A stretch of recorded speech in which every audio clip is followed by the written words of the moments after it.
guys, Hi, kami guys. diri sa ibabaw.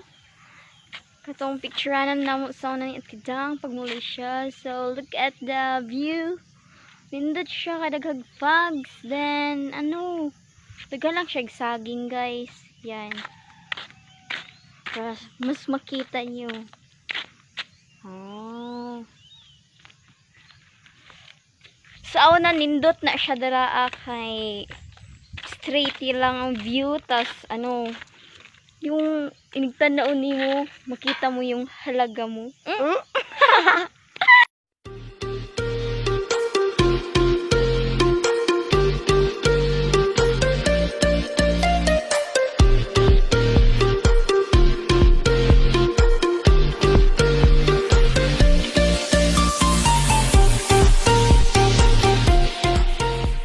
Tas yung inigtanaw nimo, makita mo yung halaga mo.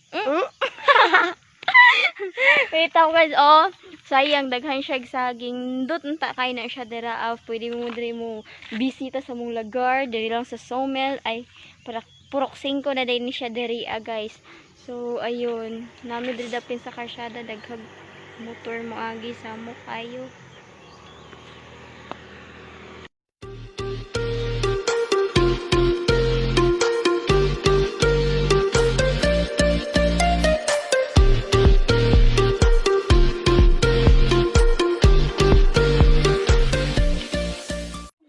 Sana po dito sa Binaton. Balik mi sa tuwing si Kuya Rick. Ayan. So, if you want to have some fun with your family, then go to the Binaton kay di siya kamahayan. Charot.